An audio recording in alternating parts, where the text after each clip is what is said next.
और सीधा आपको लिए चलते हैं राजधानी रायपुर, जहां पर छत्तीसगढ़ महिला कांग्रेस की अध्यक्ष जो है वो किरणमयी नायक वो प्रेस कॉन्फ्रेंस कर रही हैं।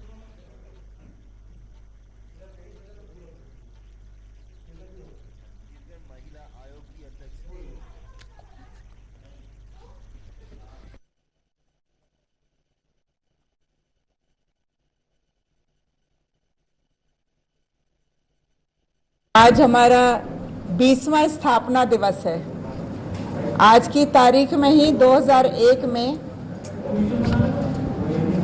छत्तीसगढ़ राज्य महिला आयोग की स्थापना हुई थी और 18 साल पूरे होने पर कांग्रेस की सरकार के हाथ में ये आयोग आया और मेरा कार्यकाल आज 8 महीने का ही पूरा हुआ है।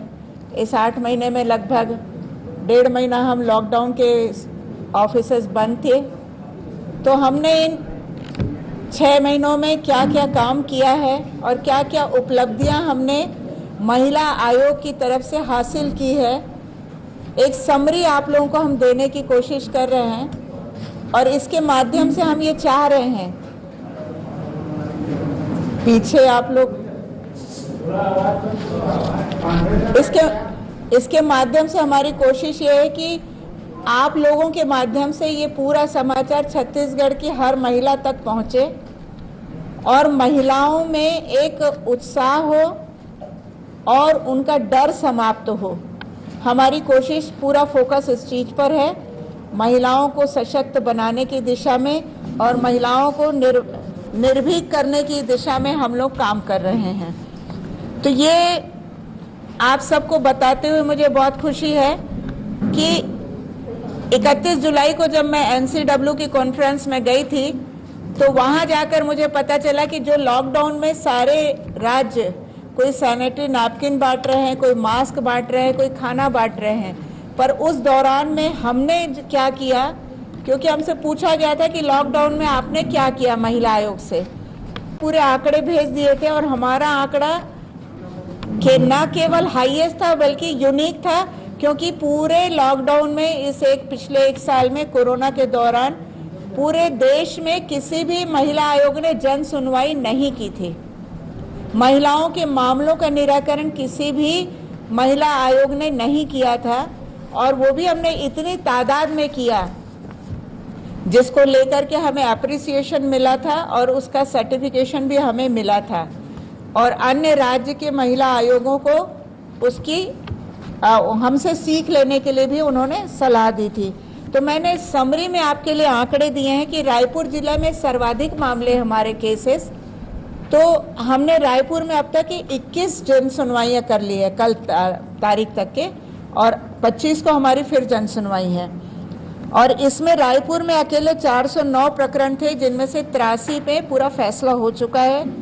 दुर्ग जिले में उसके बाद कम संख्या है, वहां पर 4 बार जन सुनवाई हो गई, वहां 104 मामले रखे गए थे, 47 निराकृत हुए। और बिलासपुर में 5 बार जन सुनवाई हो चुकी है, वहां 106 मामले रखे गए थे, 40 हुए हैं। इन ऑल टोटल सभी जिलों में हमने अभी तक केवल 25 जिलों में हमारी पैठ हुई है। 3 जिले इसलिए छूटे हैं कि उन जिलों से हमारे पास कोई भी शिकायत आवेदन नहीं है, अन्यथा हम सभी जिलों तक पहुंचे और जिन जिलों के इक्का दुक्का मामले थे उनको नियर बाई जिलों में मर्ज करके हमने सुनवाई की है। तो टोटल में हमारे सुनवाई किए जाने वाले मामलों की संख्या 1068 है, जिनमें 346 मामलों का निपटारा हो चुका और 55 जन सुनवाई अब तक पूरी हो चुकी है। महिला आयोग के कार्यकाल में हमने 17 दिसंबर को सरकार के 2 साल पूरे होने पर जो रंगोली बनाई थी, माननीय मुख्यमंत्री जी को धन्यवाद देने के लिए, वो 9100 स्क्वायर फीट की थी और उसमें 12x11 का एक ग्लू पोर्ट्रेट था जो खड़ा हो गया था। तो आज हमारे पास इसका सर्टिफिकेट भी आ चुका है मैडम से। ये golden book of world record ने आज ही हमें अपना सर्टिफिकेट भेजा है और ये हम आपको इसकी PDF में आपको सर्टिफिकेट की कॉपी भी आपको प्रोवाइड कर देंगे। 1 मार्च को हमने इस आयोग के कार्यालय को यहाँ स्थानांतरित किया, जिसमें पिछले कार्यकाल तक के किराए का भवन था, लगभग 50,000 रुपये हम महीना किराया दे रहे थे, तो अब हम 6 लाख प्रति वर्ष सरकार की बचत कर रहे हैं। और ये शहर के हृदय स्थल के बीच में होने से महिलाओं के लिए सर्व सुगम है। आप देख ही रहे, हमने यहाँ पे पिंक रूम बनाया है, हमने अपनी स्टैंडीज बनाई है, अवेयरनेस का हम लगातार इस पर प्रयास कर रहे हैं। और 8 मार्च को महिला दिवस के दिन हमने खुद यहाँ पर कोई बड़ा आयोजन 8 मार्च को इसलिए नहीं किया कि राज्य सरकार का आयोजन था, तो उस दिन पर हमने एक व्हाट्सएप कॉल सेंटर की शुरुआत की है। आप सभी से अनुरोध है कि कृपया आपके मीडिया ब्रीफिंग में इसको आप स्पेसिफिक स्पेस दे देंगे ताकि प्रदेश की महिलाओं तक ये नंबर सेव हो सके। और व्हाट्सएप कॉल सेंटर का उपयोग अधिकांश उन महिलाओं के लिए जिनको डराया धमकाया जाता है, घर से वो निकल नहीं सकती शिकायत करने, या किसी डर के कारण, भय के कारण वो अपनी शिकायत नहीं कर सकती हैं। तो व्हाट्सएप आजकल ऐसी चीज़ है जो हर कोई यूज़ कर रहे हैं, किसी भी माध्यम से वो हम तक अपनी शिकायत पहुंचाएंगी तो हम उस पर भी केस रजिस्टर करके सुनवाई करेंगे और कार्रवाई करेंगे। अभी हमारे पास 2-3 मामले आ चुके हैं, रजिस्ट्रेशन की प्रोसेस उसमें कर रहे हैं। इसके साथ साथ हम अभी अपने वेबसाइट को नए सिरे से अपडेट करके और सोशल मीडिया में भी नए तरीके से काम करने की दिशा में तैयार हैं। महिलाओं के लिए साइबर क्राइम को रोकने की दिशा में और डिजिटल अवेयरनेस की दिशा में भी हमारी तैयारी चल रही है। 10 मार्च को हमने अपने महिला आयोग की तरफ से महिला दिवस का कार्यक्रम किया था, पर थीम बिल्कुल अलग थी। महिला दिवस पर केवल महिलाएं इकट्ठी और महिलाएं भाषण दें और महिलाएं घर चली जाएं तो पति पर, भाई पर, बेटे पर असर नहीं पड़ता है। तो हमारी थीम थी मैन फॉर विमेन, और इसमें डीजीपी, कोई दिक्कत तो नहीं है ना, आवाज आ जाएगी, डीजीपी, एडवोकेट जनरल, डॉक्टर और एक एजुकेशनलिस्ट, 4 लोग आए थे। चारों ने अपनी बातें रखी और उन्होंने महिलाओं की तारीफ की, अपने घर की महिलाओं की, परिवार की, टीचर की। और इससे हमारा जो मैसेज था कि पुरुष महिला के बिना अधूरा है और दोनों के संयोजन से ही, सामंजस्य से ही परिवार चलता है। और हमें महिला दिवस और महिला मुक्ति का कोई अलग से झंडा लेकर नहीं चलना है, हमको सब में तालमेल बिठाकर काम करना है। इस दिशा में हमने नए एस्पेक्ट पर काम किया था और बेटा बेटी एक समान लाने की दिशा में भी हमने प्रयास किया था। अब हम अप्रैल से एक नई रणनीति पर काम कर रहे हैं। माननीय मुख्यमंत्री जी ने बहुत सारी यात्राएं की हैं, बहुत सारे न्याय यात्राएं की हैं, तो अब हम भी मुख्यमंत्री महतारी न्याय रथ के थीम पर एक अवेयरनेस कैंपेन चलाने जा रहे हैं। उसकी तैयारी हमारी चल रही है। ये चूंकि बजट सत्र का आखिरी माह है तो हम अप्रैल से नए कार्यकाल में इसके लिए शुरू कर रहे हैं। प्रत्येक जिले में हम ये रथ निकालेंगे। इसमें हम वहाँ की स्थानीय जिला क्षेत्र में कार्यरत महिला अधिवक्ताओं को जोड़ेंगे। हमारे सखी सेंटर और नवा बिहान और प्रोटेक्शन ऑफिसर, सोशल जो वहाँ पर काउंसलिंग करते हैं, उन सब का भी हम ट्रेनिंग भी करेंगे महिला आयोग की तरफ से, ताकि सब में एक सिमिलैरिटी हो। होने में आ रहा है कि सखी स्टाफ सेंटर अपने स्तर पर काम करता है, जो प्रोटेक्शन ऑफिसर अपने स्तर पर काम करते हैं, काउंसलर हैं उनको लॉ की नॉलेज नहीं है, MSW वाले हैं, तो सब में एक सिमिलैरिटी लाने की दिशा में हम लोग अपनी तैयारी कर रहे हैं। और हमारी एक और जो विशेष कोशिश है जिस पर हमारा पूरा फोकस है वो ये है कि लड़कियों को आत्मनिर्भर बनाने की दिशा में, महिलाओं को आत्मनिर्भर बनाने की दिशा में हम उनको प्रशिक्षण देने के लिए, आत्मरक्षा के प्रशिक्षण देने के लिए भी हम तैयारी कर रहे हैं और उस दिशा में हम अगले आने वाले साल में काम करेंगे। लेकर के हम आपके बीच आए हैं और हमारा एक फोकस और है, कार्यस्थल पर महिलाओं का जो लैंगिक शोषण, उत्पीड़न होता है, तो आंतरिक परिवाद समिति, अभी आप सबसे मेरा अनुरोध है कि आप यहाँ रूम से बाहर निकलेंगे तो आपको बोर्ड दिख जाएगा। हमने अपने आयोग में भी आंतरिक परिवाद समिति का गठन किया है और इसका गठन उस पर्टिकुलर कानून के तहत है। पहले इसे विशाखा गाइडलाइन कहा जाता था, पर अब सुप्रीम कोर्ट के आदेश के बाद ये कानून में परिवर्तित हो चुका है और इसका गठन जिला स्तर पर सभी कलेक्टर को भी करना पड़ेगा, जिला परिवाद समिति का गठन, और उसका पब्लिकेशन पब्लिक को दिखने वाले प्लेस में करना अनिवार्य है, एक्ट में ये प्रावधान है। तो इसलिए हमने यहाँ पर उसको पब्लिसाइज किया है और ऐसा ही हर उस संस्थान को जहाँ 10 या 10 से अधिक कर्मचारी रहते हैं उनको आंतरिक परिवाद समिति का गठन करना अनिवार्य है। तो इस तरीके से हमने आज आप सबसे यही बात रखनी थी कि महिलाओं के लिए पूरे प्रदेश में अपनी पहुंच बनाने की दिशा में हम काम कर रहे हैं। आगे आप लोगों को कुछ पूछना हो तो बताइए।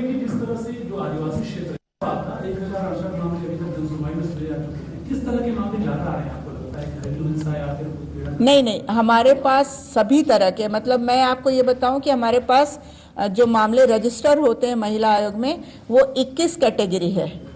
मतलब आपकी प्रताड़ना में आर्थिक प्रताड़ना होती है, मानसिक प्रताड़ना होती है, कार्यस्थल पर प्रताड़ना होती है, फिर कार्यस्थल पर लैंगिक प्रताड़ना। तो ये 4 कैटेगरी तो प्रताड़ना के हो गए। बाकी फिर दहेज प्रताड़ना, हत्या, मारपीट, बलात्कार और दहेज शोषण, इस तरीके के, और संपत्ति विवाद, भरण पोषण के, तलाक के, बच्चों को छीनने के, जितने भी तरह की महिला को समस्या हो सकती है एक महिला को, तो वो हर तरह के मामले हम रजिस्टर करते हैं। और जिनकी कोई कैटेगरी नहीं होती वो हमारे जनरल में आता है, विविध में। तो हम हर तरह के मामले लेते हैं। और अभी हमारे पास, यदि मैं कहूँ कि कोई भी ऐसा फील्ड छूटा है, ऐसी बात नहीं है। हमने आयोग की तरफ से 3 स्पेसिफिक, यदि मैं आपको आइडिया दूं, कि हमने एक केस में आयोग के व्यय पर फॉरेंसिक एक्सपर्ट डिप्यूट किया है, एक केस में हमने डीएनए टेस्ट के लिए किया है, और एक केस में, एक और कौन सा था, नार्को टेस्ट। मतलब जो साइंटिफिक एडवांस टेस्ट है उसके लिए भी हम ऑर्डर कर रहे हैं और उसका कंप्लायंस पुलिस प्रशासन मिलके कर रहे हैं। मेंटेनेंस भी दिया है, डिवोर्स के लिए भी परमानेंट एलिमनी हमने 9 लाख रुपए दिलाई है, एक मैक्सिमम अभी तक के। मेंटेनेंस मैक्सिमम जो दिलाया है 1 लाख रुपए प्रति माह दिलाया है। यदि आप किसी वकील साहब से पूछेंगे तो कोर्ट में हमको 2 से 3 हजार 5 हजार लेने में 2 साल 3 साल लग जाते हैं, पर हमारे यहाँ मैक्सिमम 1 लाख गया, फिर 50 हजार, 24 हजार, 20 हजार, 10 हजार, मिनिमम हमारे यहाँ 4 हजार मेंटेनेंस दिया है। अभी 2 दिन पहले बिलासपुर में सुनवाई थी जहाँ मेंटेनेंस की कोई गुंजाइश नहीं थी, वहाँ भी हमारी रिक्वेस्ट पर ससुर ने बहू को 3,000 रुपये देना तय किया है। तो ये आयोग की तरफ से हम कोशिश करते हैं कि दोनों पक्षों को बुलाकर सुन लिया जाए, दोनों पक्षों को समझाइश दिया जाए। आगे भविष्य में कानूनी पचड़ों से उनको बचने के लिए भी हम वहाँ पे सलाह देते हैं और कोशिश करते हैं कि उनका सेटलमेंट फुल एंड फाइनल हो जाए। तो हर तरह के मामले आ रहे हैं हमारे पास मामले नहीं आए हैं। इक्का दुक्का जो है लड़कियों के मामले हैं जो सोशल मीडिया में उनको बदनाम करने के लिए, उस तरह के हमारे पास 2-3 मामले हैं। पर हम जो साइबर क्राइम पे अवेयरनेस की बात कर रहे हैं वो इसलिए कर रहे हैं कि आज की तारीख में हम इजीली अपने फोटोग्राफ्स अपलोड करते हैं, पर उन फोटोग्राफ्स को भी लोग मिसयूज करके, क्रॉप करके, उनको गलत तरीके से प्रेजेंट करके उनको जो डराते हैं, धमकाते हैं। तो उनसे लड़कियां कैसे बचे, महिलाएं कैसे बचे, उस पे हम एक रेगुलर काम करने की दिशा में हम तैयारी कर रहे हैं। हमारी बात हो रही है, होगा तो हम वेबिनार से करेंगे या फिर डायरेक्ट कार्यक्रम करके करेंगे। पर हमारे एक विस्तृत चर्चा चल रही है टीमों से। डिजिटल अवेयरनेस पर हमने एक शॉर्ट ब्रीफ दिया था अभी 10 मार्च को सर्किट हाउस में जो हमारा कार्यक्रम होता है मैन फॉर वुमेन, उस दिन भी हमने उसके डिस्प्ले रखे थे और एक समरी जानकारी दी थी। तो अब उन सब टीमों के साथ हम टाई अप करके कोशिश कर रहे हैं कि आने वाले दिनों में छत्तीसगढ़ में किसी भी महिला के साथ इस तरीके से साइबर क्राइम करने की कोई कोशिश ना करें। नहीं, देखिए ये आंकड़ा तो हमारे महिला आयोग का विषय नहीं है। हम तो यहाँ पर बेटा बेटी एक समान की जो थीम है, या बेटा बेटी नहीं संपत्ति में उनको हिस्से नहीं देते हैं या लिखवा लेते हैं भाई लोग, तो ऐसे मामले की जान तब कैसे आत्मनिर्भर होंगी लड़कियां? नहीं, आपने जो आत्मनिर्भर की बात कर रहे हैं, केवल संपत्ति से आदमी आत्मनिर्भर नहीं होता है। और यदि कोई, हमारे पास संपत्ति के भी विवाद हैं जिसमें संपत्ति को लेकर के महिलाएं आ रही हैं, तो उनका तो हम आंकड़ा कर पाएंगे। परंतु आप इन जनरल जो पूछ रहे हैं छत्तीसगढ़ के सिलसिले में, वो आंकड़ा तो हमारे पास पॉसिबल नहीं है देना आपको। जो आपने कहा कि बेटा बेटी एक समान माता पिता नहीं देते या भाई दस्तखत करा लेते हैं, तो ये अवेयरनेस का मुद्दा है। जो हमने आपसे कहा ना कि महिलाओं को हम कानूनी अधिकार की जानकारी, तो हमारे पास ऐसा नहीं है कि केवल आपकी शिकायत करने के लिए, उसमें हम सब तरह की जानकारी देने वाले हैं, चाहे तो आपके भरण पोषण के मामले की, चाहे तलाक के मामले, मैरिज से रिलेटेड मामले, प्रॉपर्टी से रिलेटेड मामले, हम हर चीज के बारे में अवेयरनेस करने वाले हैं। और हमारी कोशिश ये है कि बेटा बेटी एक समान केवल कहने से काम नहीं बनेगा। लड़कियों को बेटे की तरह परवरिश करना है तो बेटों को भी, महिलाओं की इज्जत सिखाने के लिए बेटों की परवरिश बेटियों की तरह करने की जरूरत है। गाँव भी आज मोबाइल हर महिला के पास है। हमारे घर काम करने वाली यदि आ रही है, स्वीपर भी आ रही है तो उसके पास भी मोबाइल है, घर की सर्वेंट के पास भी मोबाइल है, और ग्रामीण महिलाओं के पास भी मोबाइल है। तो हम कोशिश ये कर रहे हैं कि सबके पास ये नंबर सर्कुलेट हो जाए, और फोन आते हैं और उनको रास्ते हम बताते हैं। तो अवेयरनेस कार्यक्रम हम जिला पंचायत, जनपद पंचायत के सदस्यों के माध्यम से भी करेंगे, और गांव में आंगनबाड़ी, मितानिन, इनके माध्यम से भी करेंगे, तो हर वर्ग तक ये अवेयरनेस पहुंचेगा। देखिए, दुष्कर्म के मामले जो आ रहे हैं, जो शिकायतें आयोग में आ रही हैं, उनमें से कई मामले ऐसे होते हैं जिनमें FIR दर्ज हो चुकी होती है 376 की, और उसके बाद फिर यदि कार्रवाई पुलिस नहीं करती है तब महिलाएं हमारे पास आ रही हैं कि पुलिस उनको गिरफ्तार नहीं करती है। तो हम पुलिस वालों को बुला करके उनके बारे में स्पीडी एक्शन लेने के लिए कहते हैं।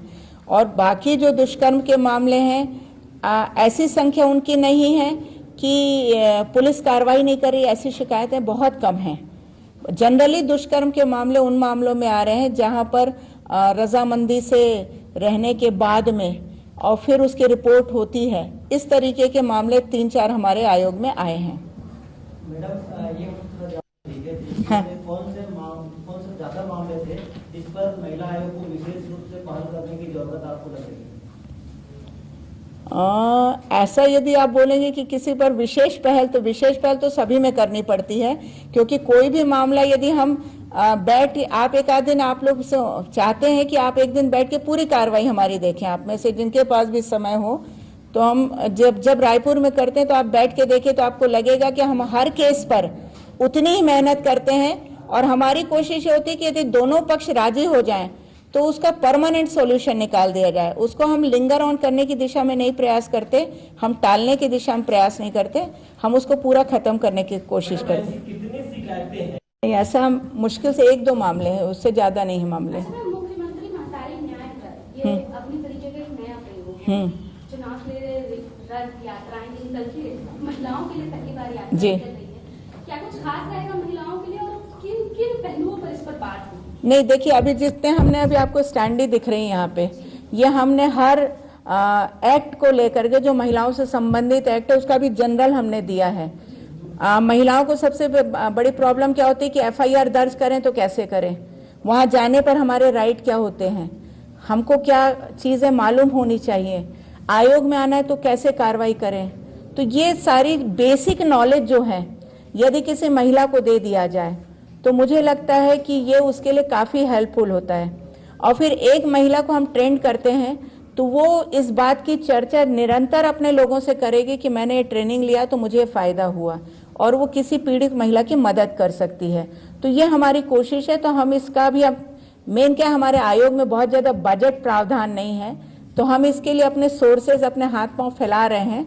हम CSR के भी फंड लेने की कोशिश कर रहे हैं, DMF के भी लेने की कोशिश कर रहे हैं। अलग अलग जिलों में कलेक्टरों से हमारी बातचीत हो रही है, और कुछ जिला कलेक्टरों ने हमें सहमति भी दे दिया है कि हम आपके मिले पैसों से ही, आयोग की तरफ से, ये पूरे मॉनिटर्ड और ट्रेंड लोगों के माध्यम से इसको करेंगे। केवल ऐसा नहीं कि एक ढक्कन बना दिया और उसको गाड़ी दौड़ा दी, ऐसा नहीं।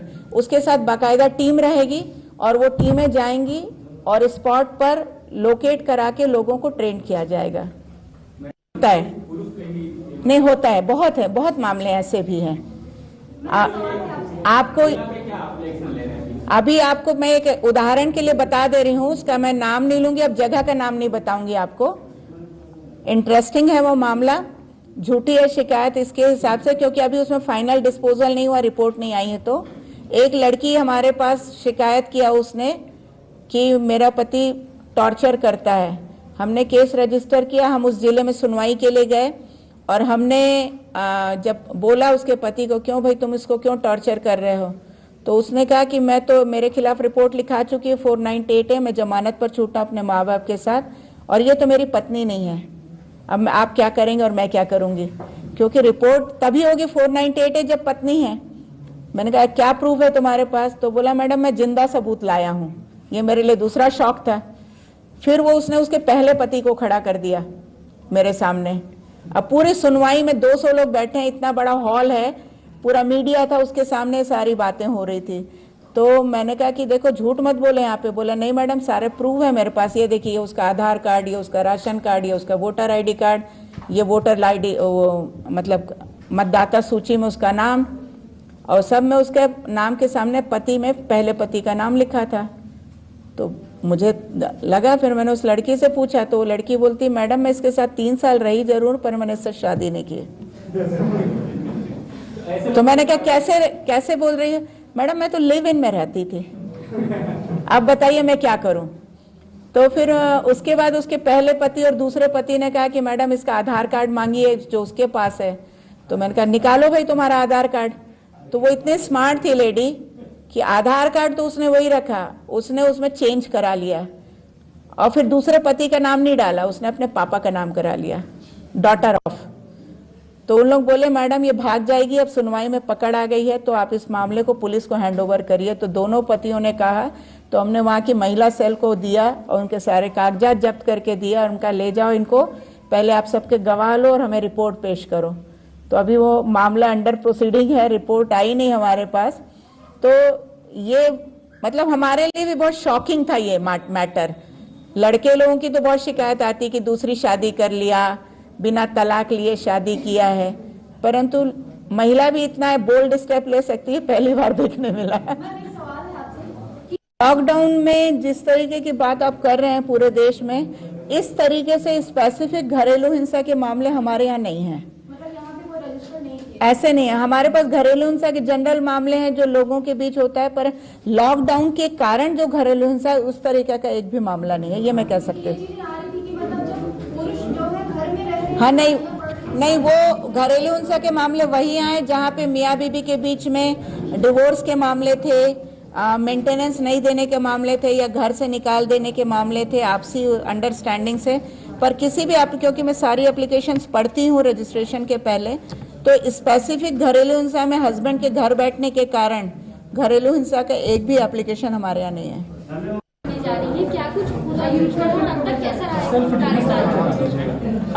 महिला आयोग का हमारे 8 माह के कार्यकाल में हमने जन सुनवाइयों में एक बहुत बड़ा रिकॉर्ड बनाया पूरे नेशनल लेवल पर, और उससे इंस्पायर होकर के हम लगातार महिलाओं के लिए काम करने की दिशा में सक्रिय हैं। और इसी बीच हमने अपने अगले कार्यकाल के लिए बहुत सारी योजनाएं बनाई हैं, जिसमें महिलाओं को अवेयर करने के लिए हम मुख्यमंत्री महतारी न्याय रथ ये तैयार कराने की दिशा में कार्यरत हैं, और इसके माध्यम से महिलाओं को कानूनी मुद्दों पर जानकारी दी जाएगी।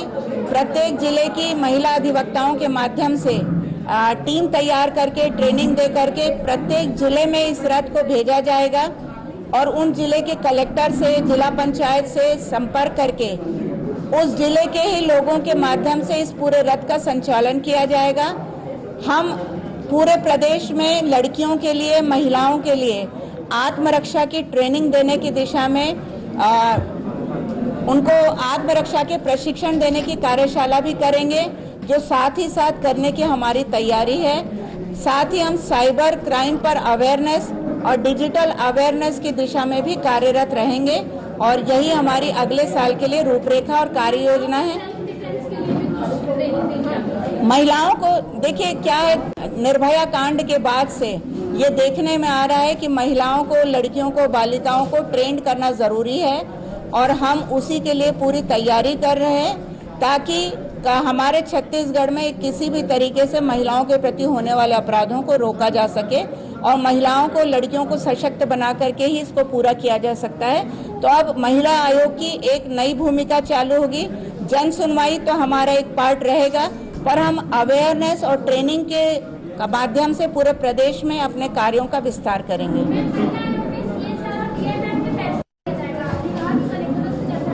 देखिए हमारी होता ये है कि CSR के मदों का लोग बाग केवल शोबाजी में उपयोग कर देते हैं और खाना पूर्ति करते हैं। तो अभी हम चिट्ठियां लिखना शुरू कर चुके हैं। कुछ कंपनियों से हमारी बात हुई है, वो पैसा देने को राजी हैं, और जब राजी होंगे तो अब उनके कार्य क्षेत्र में, मान लीजिए कोई उद्योग ने दिया है, तो उनका जो सराउंडिंग एरिया है उस एरिया में इस मुख्यमंत्री न्याय रथ को और वहां पे लड़कियों को आत्मरक्षा की ट्रेनिंग या उस संस्थान के लोगों को ट्रेनिंग देने का करेंगे। और DMF फंड से हमें यदि जिले से पैसा मिलता है तो हम उस जिला कलेक्टर, वहां के महिला बाल विकास के अधिकारी और उस पूरी टीम के माध्यम से आंगनबाड़ी, मितानिन, इन सब को और वहां की कॉलेज गोइंग गर्ल्स को, स्कूल गोइंग गर्ल्स को ट्रेनिंग देने की कोशिश करेंगे।